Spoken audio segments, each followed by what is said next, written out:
Hello दोस्तों, नमस्कार। स्वागत है आपका आपके यूट्यूब चैनल एग्जाम 91 पे। तो दोस्तों देखो, जैसा कि हम लोगों की डेली क्लासेस जो चल रही थी आपके लिए, जिससे आपको थोड़ा बहुत अगर मेरे तरफ से अगर दो भी क्वेश्चंस आपको फंसते हैं तो उसमें बस मैं ये समझूंगा कि चलो मेरी कुछ मेहनत जो भी सफल हो गई। तो बस इसलिए मैंने ये क्लास को कंटिन्यू किया हुआ था। और आप लोगों के लिए दोस्तों मैं कुछ क्वेश्चंस अगर बीच में छोड़ देता हूँ तो देखो, कल वाले वीडियो में कुछ बच्चों ने तो रिप्लाई किए, बट आप लोगों ने सभी लोगों ने उसमें रिप्लाई नहीं किया। बट मेरा मानना यह है कि अगर आप लोग वो वीडियो देखते हैं, अगर आप लोगों को क्वेश्चंस अगर मैं कोई बीच में ड्रॉप कर देता हूं, तो दोस्तों उसको ज़रूर बताया करो, क्योंकि अगर आप वहां पे अगर ये क्वेश्चन ड्रॉप कर दोगे तो फिर समस्याएं आ जाएंगी। क्योंकि आप अगर छोड़ दोगे, बताओगे नहीं, तो आप खुद सोचो फिर कैसे काम चलेगा भाई। तो बताना तो चाहिए ना, क्योंकि बताने से क्या हो जाता है ना कि आपको एक तो वो क्वेश्चन दिमाग में छप जाएगा, दूसरा आप उसको अगर वो सामने कभी आ गया तो आप उसको भूलोगे नहीं। चलो, तो 61 नंबर देखो क्या हो जाएगा। यहाँ पे लिखा हुआ प्रोफ्लेविन की रासायनिक संरचना जो होती है वो कैसी होती है। तो क्या लिखा हुआ है, C13H11N3, C11H13N3, C13H13N3, C11H11 और N3। तो जो प्रोफ्लेविन होता है इसकी जो संरचना होती है वो होती है C13H11 और N3।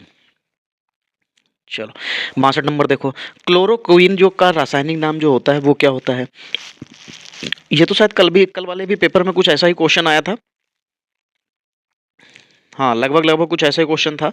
चलो, यहाँ पे क्या होता है, 7 क्लोरोफोर, फिर 4 डाईएथिल एमिनो 1, और मेथिल ब्यूटाइल एमिनो और कीवोनोलिन, ये होता है।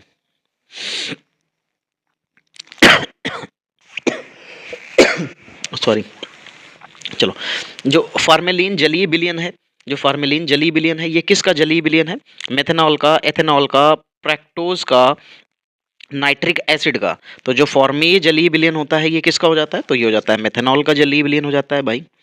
चलो, फिर यहाँ पे देखो क्या लिखा हुआ है 64 नंबर में, डेटॉल में कौन सा एंटीसेप्टिक उपस्थित होता है। डेटॉल में कौन सा एंटीसेप्टिक उपस्थित होता है, आयोडीन, क्रेसोल, बायोथियोनाल और एलो एनलोरा एनलोरो किक्सीलेनोल। तो यही जो आपको लास्ट में लिखा हुआ है, कौन सा, एनलोरो किक्सीलेनोल, ये उसमें एंटीसेप्टिक होता है। क्योंकि जब भी कभी आपको चोट लगे आप उस पर वहाँ पे डिटॉल लगाइए, तो देखिए कितनी तेज़ी से वो लगता जाके है। जब वो लगता है कोई भी चीज़, जैसे आप जो भी चीज़ जैसे आप एंटीसेप्टिक के तौर पे लगाते हैं, अगर वो आपके चोट में लग रही जाके, जैसे उसमें जलन सी महसूस हो रही है आपको, ठीक है, तो इसका मतलब है कि वो एंटीसेप्टिक है, आपके उस पे चोट पे कारगर साबित हो रहा है। तो इसलिए आप जब भी लगाएं तो आपको उस तरीके का एहसास होना भी ज़रूरी होता है। चलो, 64 नंबर देखो हो गया। 65 नंबर देखो भाई क्या होगा। 65 नंबर में लिखा हुआ है कि निम्नलिखित में से कौन सा अक्रिस्टलीय घन का उदाहरण है। अक्रिस्टलीय घन, तो देखो कांच लिखा हुआ है, नमक, शक्कर और हीरा, तो क्या हो जाएगा, सॉरी, कांच हो जाएगा। थोड़ी सी तबीयत दिक्कत हो कर रही है, जब से संडे से गया हूँ तब से ही दिक्कत हो रही है, इसीलिए मैंने क्लासेस को अभी एक बनाया ही नहीं था। लेकिन आप लोगों की ज़बरदस्ती बहुत कहने पे मैंने क्लास को शेड्यूल भी किया, लेकिन आज सुबह की क्लास में कोई आया ही नहीं था।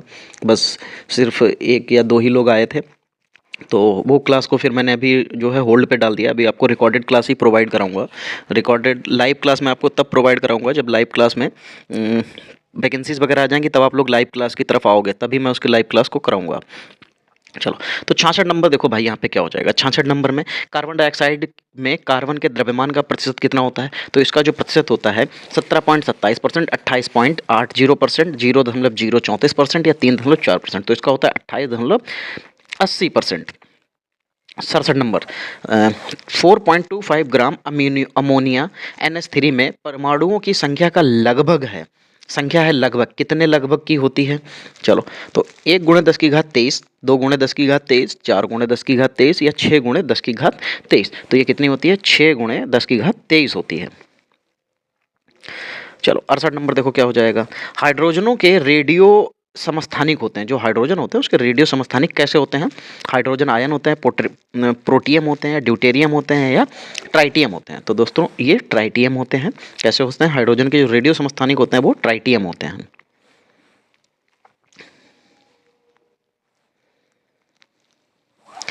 69 नंबर देखो, आइसो इलेक्ट्रॉनिक स्पीसीज किस्म है किसकी है? जो आइसो इलेक्ट्रॉनिक स्पीसीज जो है ये किस तरीके की किस्म है? तो ये FO2 और ये FO प्लस, ये F निगेटिव है, याद रखना। ऐसे ही F निगेटिव O2 प्लस यानी कि पॉजिटिव। तो इसमें जो है 69 नंबर में भाई क्या सही हो जाएगा? तो F negative O2 negative. Which of the following has non spherical orbital for the electron? निम्नलिखित में से कौन इलेक्ट्रॉन का अगोलीय कक्ष है? Helium, BeLe। यार ये तो पता क्या है, एक तो मैं ये सारे नाम जो है आपको एक तरीके से सच बताऊं तो मैं काफ़ी टाइम से मैंने केमिस्ट्री वगैरह की चीज़ें देखी नहीं है। तो क्या होता है कि इनके नाम वगैरह जो होते हैं शॉर्ट फॉर्म होती हैं, उनके नाम ही मैं भूल गया हूँ क्या होता है। चलो, तो निम्नलिखित में से किसमें इलेक्ट्रॉन का खगोलीय कक्ष होता है? तो इसमें होता है सेकंड ऑप्शन में। 71 नंबर देखो, the number of group in the periodic table आवर्त सारणी में समूहों की संख्या कितनी है? तो 10, 14, 16 या 18। तो 18 समूह है। कितने समूह हैं? 18। 72 नंबर देखो भाई क्या हो जाएगा?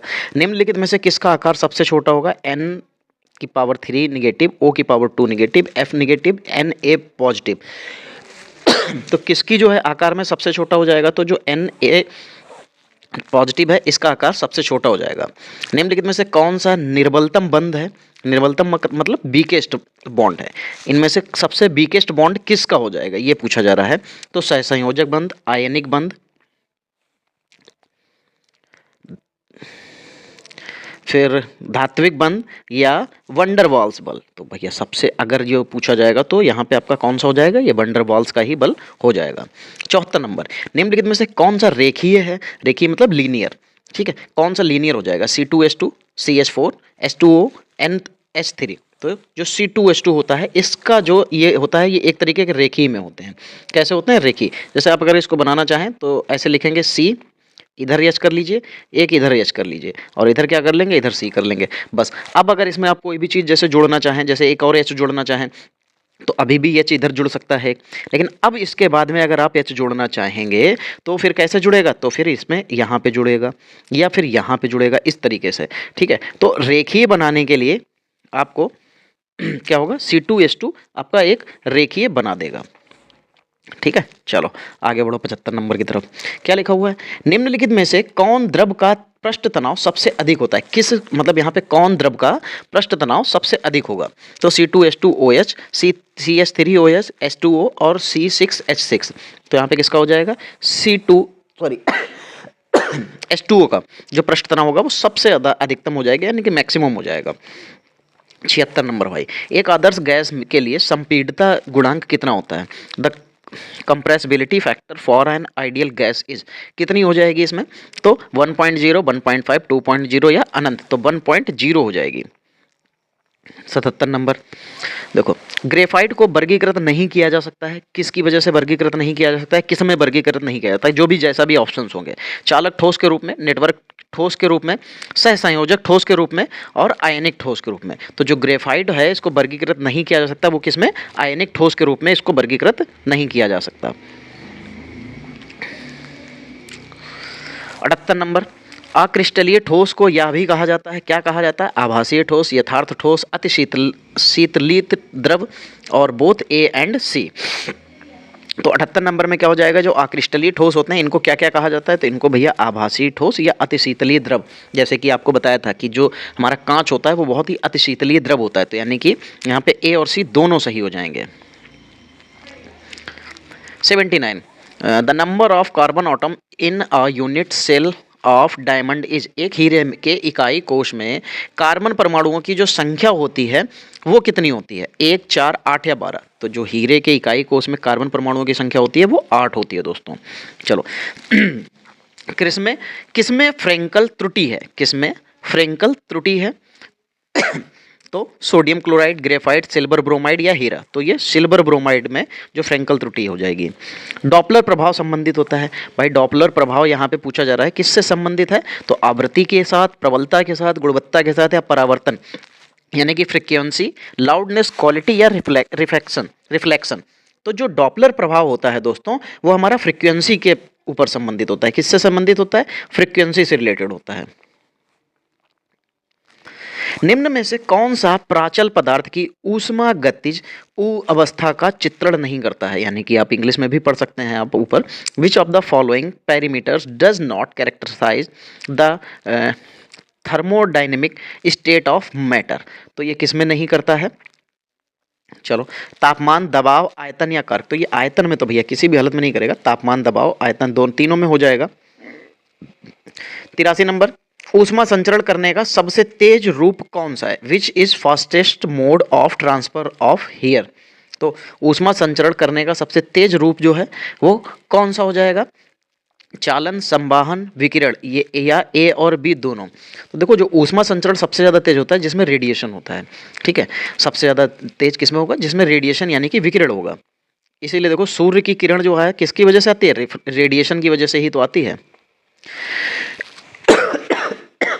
सॉरी, 84 नंबर, क्या लिखा हुआ है यहाँ पे 84 नंबर में, ऊष्मा के एक आदर्श कुचालक के लिए तापीय चालकता का मूल्य होता है, कितना मूल्य होता है, 0, 1, इन्फिनाइट यानी कि अनंत, या इनमें से कोई नहीं। तो कितना होगा, 0 हो जाएगा।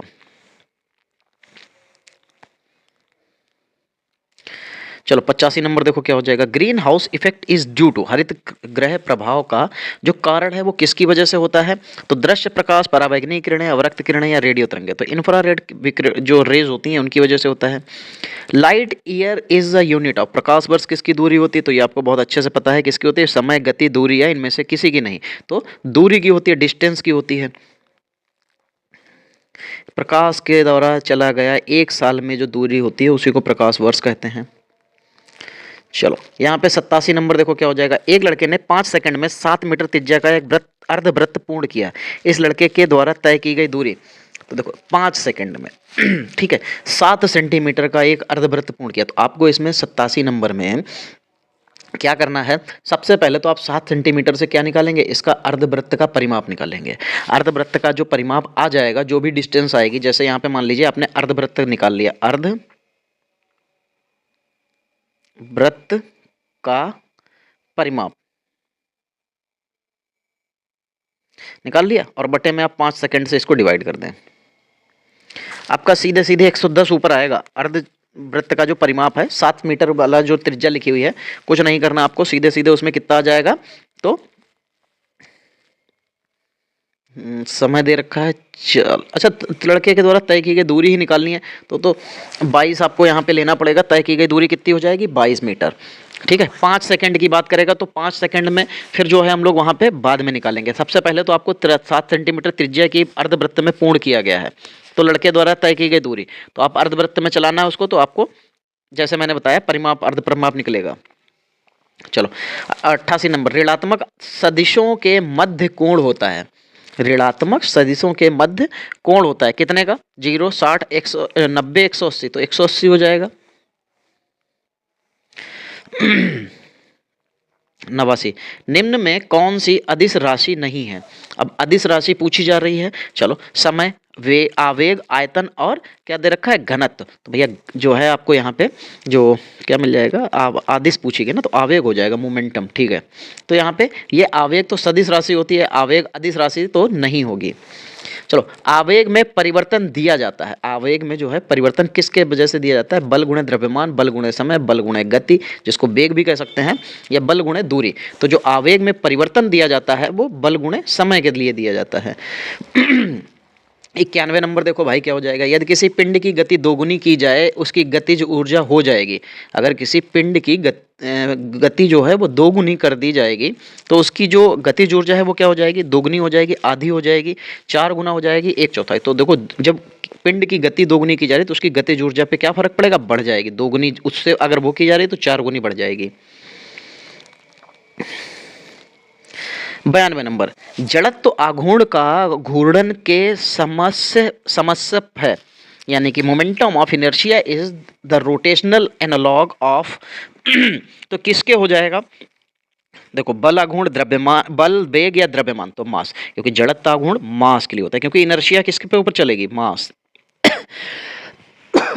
Sorry the example of a central force is, एक केंद्रीय बल का उदाहरण है।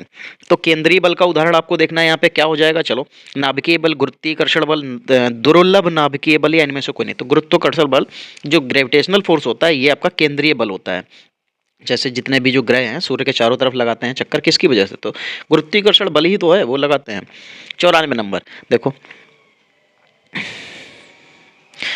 93 मैंने गुरुत्वाकर्षण बल ही बताया है, हाँ तब तो ठीक है। 94, कई बार ऐसा होता है मैं बोलता कुछ और हूँ, निशान किसी और पे लग जाता है।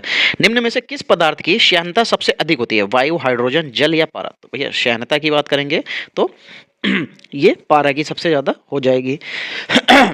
चलो फिर, तापमान बढ़ाने पर किसी द्रव का पृष्ठ तनाव क्या होता है। अगर किसी का तापमान बढ़ाओगे तो उसका पृष्ठ तापमान क्या होगा, तनाव बढ़ेगा, घटेगा, वही रहेगा या कोई फर्क नहीं पड़ेगा। तो भैया डिक्रीज हो जाता है, उसका तनाव जो होता है पृष्ठ तनाव कम हो जाएगा, घट जाएगा। 96 नंबर देखो, ओजोन उपस्थित है, ozone is presented in, ozone किस में उपस्थित है, ये एक बार अभी और प्रैक्टिस सेट में आ चुका है और ये अभी दोबारा आया, तो इसका आप लोग आंसर कमेंट में बताओ।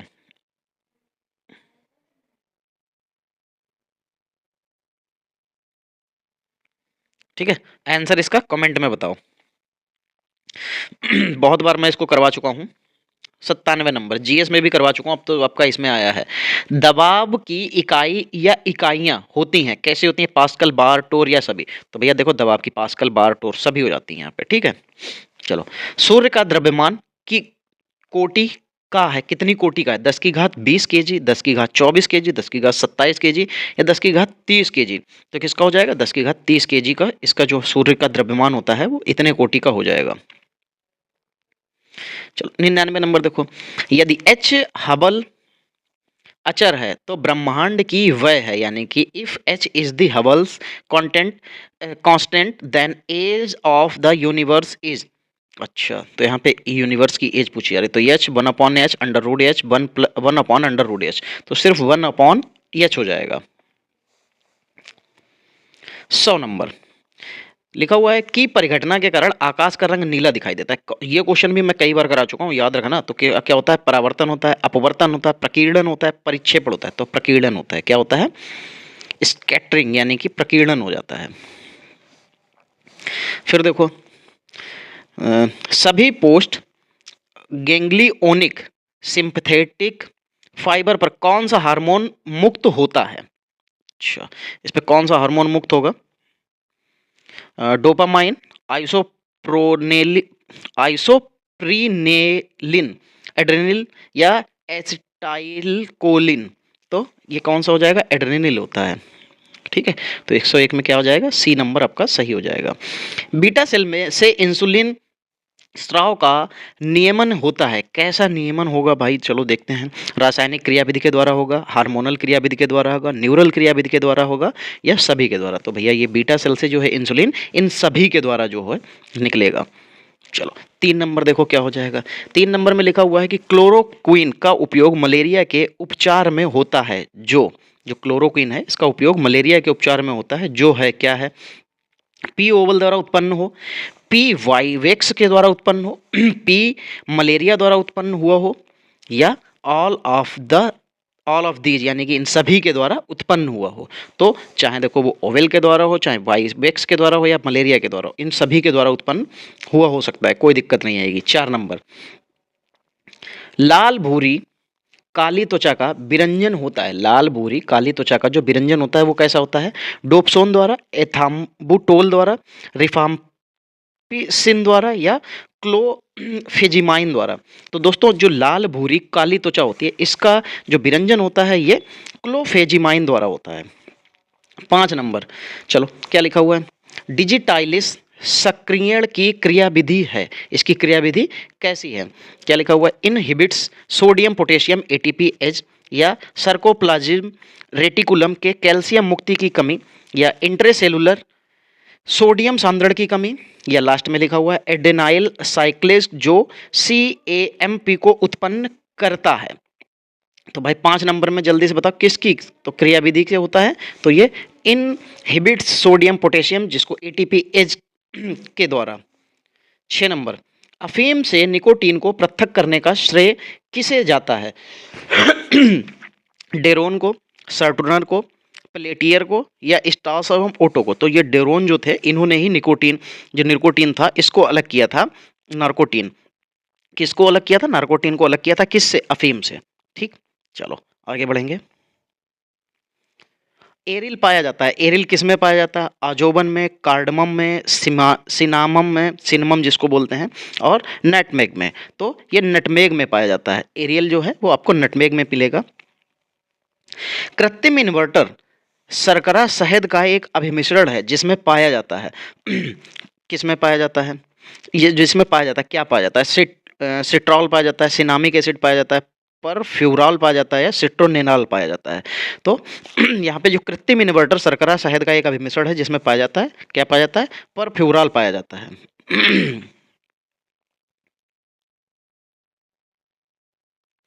109 नंबर क्या लिखा हुआ है?